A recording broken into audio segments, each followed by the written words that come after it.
This isn't just palace gossip anymore. This is the kind of behind-the-curtain power shift that makes courtiers whisper and PR teams panic. Because while the world was distracted by glossy interviews and carefully lit streaming specials, a far colder conversation was allegedly unfolding in rooms. With antique fireplaces and absolutely zero cameras, a conversation about titles, status, and whether the word royal is a birthright or a job description. Today, Prince William doubles down. According to multiple sources, it's now a matter of when, not if, he strips Prince Harry and Meghan Markle of their royal title. Is Meghan Markle thinking how this woman is completely unraveling? Because now she doesn't get that a royal title, it is not property.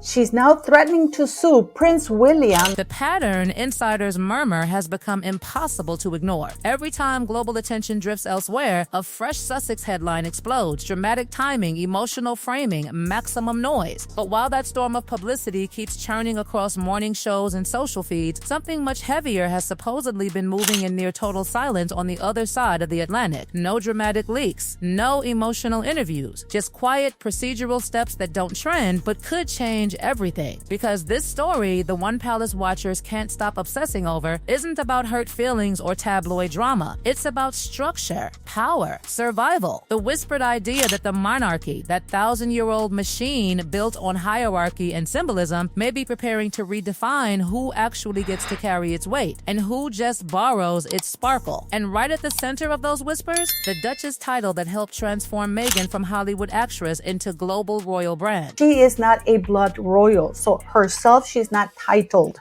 People keep calling her Duchess Meghan, putting the title before the name. That only applies to blood royal. For years, people say, King Charles and Prince William have viewed the Sussex situation through completely different emotional lenses. Charles, ever the father, ever the diplomat, has reportedly clung to the belief that time softens everything, that doors should stay open, that reconciliation is always one conversation away. That's heart, that's hope, that's old school monarchy wrapped in personal feeling. William, according to persistent royal corridor chatter, sees something else entirely. Not a family dispute, but a systems issue. Not wounded relationships, but blurred institutional lines. Where his father sees estrangement that might be healed, William allegedly sees a precedent that could weaken the crown long term. People stepping away from royal duty while still benefiting from royal prestige. To him, the question isn't emotional, it's structural. But I do feel that actually having done it once with Andrew, you can do it again with Harry and Meghan. And that's where the tone reportedly shifts from sentimental to strategic. Because if the monarchy is a working institution, not just a famous family, then titles aren't decorative, they're functional. They signal who represents the crown, who carries responsibility, who shows up for the unglamorous, ribbon-cutting, handshaking, hospital-visiting grind that keeps the whole thing legitimate in the public eye. Without that service element, some insiders argue a title risks turning into little more than a luxury label. So while headlines focused on podcasts, memoirs, and media deals, William was said to be consulting historians, constitutional experts, and palace advisors who understand the fine print most people never read. Not to launch an attack, not to start a feud, but to quietly explore a question that sounds boring and is anything but: who in a modern monarchy officially counts as in? Meghan's actually threatened that she's going to take out some sort of terrible thing if it does happen, that she won't allow that to happen. But we'll see what the fight is when it gets going. The answer, according to the theory circulating among royal commentators, may lie in an old but powerful tool with a deceptively dull name: letters patent. One document, one royal signature. And suddenly, the rulebook on titles can be clarified, updated, tightened. It's happened before in history when the list of royals grew too large or too loosely defined. And every time, the change didn't arrive with shouting, it arrived with paperwork. The rumored direction of travel is blunt in its simplicity. Working royals who actively serve keep official status and titles. Those who choose private lives keep their family ties, but not the institutional role. No screaming press conference, no dramatic showdown, just a formal clarification that service and status go hand in hand. It's not framed, palace sources would insist, as punishment. It's framed as modernization, streamlining, long-term survival. Or any monarch who dares take her title away. Meghan is only using a royal title, her husband's royal title that he holds for now. And this is where Meghan's public identity becomes the lightning rod in the conversation. Because like it or not, the Duchess title has been a central part of her global positioning. It's the detail that makes every introduction land differently, that turns a media appearance into a royal appearance, that separates her brand from every other celebrity entrepreneur. Remove the formal backing of that word and the entire perception equation shifts. Would she still be famous? Of course. Influential? Absolutely. But the mystique changes.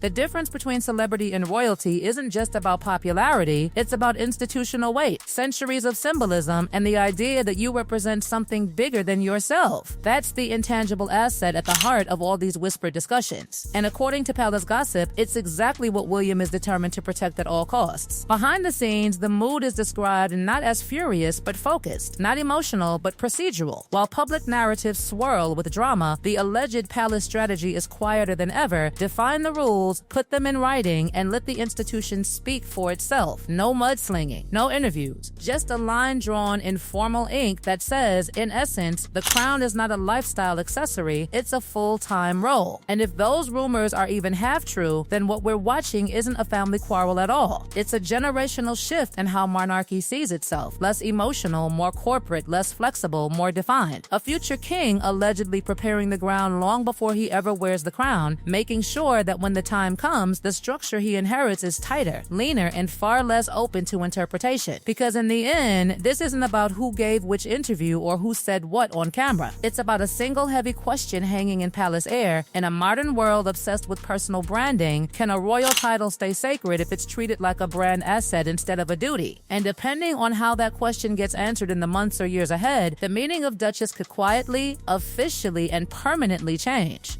But here's where the temperature really rises, because once you accept that this is about structure, not squabbles, the spotlight swings hard onto timing. When would a move like this even happen, and who would dare to pull the trigger? Palace Watcher said the answer is both simple and terrifyingly quiet. Nothing happens until suddenly it does. No countdown, no warning tweet, just a formal notice, wrapped in tradition, delivered with that calm, almost icy tone institutions use when they've already made up their minds. And that possibility, the idea that everything could change with one controlled announcement, is exactly what's reportedly been making teams on both sides of the Atlantic sweat behind closed doors. Because while public narratives are all about empowerment and independence, there's a practical reality humming underneath. The Sussex brand was built on a hybrid identity. Not fully royal, not fully Hollywood. Something in between. Something rare. Something that only works if the royal half still carries official weight. If that weight shifts, not erased from history, but formally redefined, the balance changes. And in elite circles, perception is currency. But event organizers, media executives, luxury brands, they all make calculations, quiet ones, about prestige, access, symbolism. Royal on a name card opens doors differently than public figure, even a very famous one. That's not cruelty. That's just how power rooms operate. Meanwhile, back in Britain, the alleged mood around William's long game is described as patient, almost clinical. No rush, no emotional speeches, just a steady belief that the monarchy has to look like it knows exactly what it's doing, especially after years of headlines that made it look reactive instead of in control. From that perspective, clarifying roles isn't dramatic, it's stabilizing. It tells the public this is who represents the crown and this is who doesn't. Clean lines, no confusion.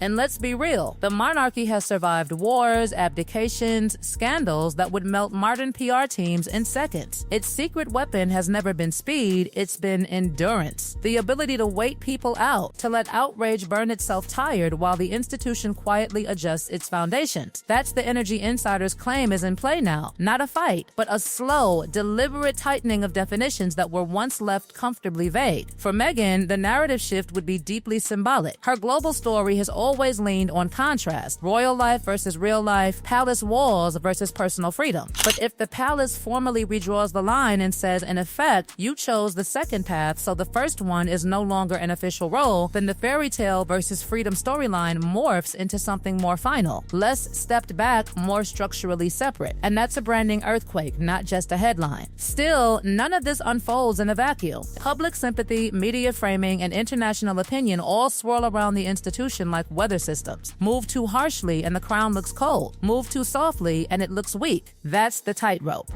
That's why, if these reforms ever appear, they'll likely be wrapped in language about modernization, clarity, and the future. Never about individuals, never about blame. The message would be, this is bigger than any one couple. This is about how a 1,000-year-old system stays relevant in a streaming age world. And here's the twist that makes royal watchers lean in even closer. William doesn't actually have to say a single negative word about Harry or Meghan for the impact to land. That's the brilliance and the brutality of institutional change. You don't attack the person, you adjust the framework. Suddenly, the same behavior exists under new rules, and the consequences look procedural instead of personal. It's the difference between a family argument and a policy update. And policy always sounds calmer even when it cuts deeper. Across the ocean, the Sussex strategy would then face a fork in the road. Double down on celebrity, activism, and independent projects fully shedding the royal layer, or lean into a narrative of being unfairly sidelined by an outdated system? Either path keeps them visible, but the tone changes. One says, we've moved on. The other says, we were pushed. And the world, always hungry for heroes and villains, would pick sides in seconds. What makes this saga so gripping isn't just the personalities, it's the collision between ancient structure and modern self-branding. The monarchy runs on hierarchy, duty, and continuity. The celebrity world runs on individuality, reinvention, and personal narrative. For a while, Harry and Meghan stood with one foot in each universe. Now, according to the loudest whispers in royal circles, the palace may be preparing to insist that everyone chooses a side, fully in or respectfully out.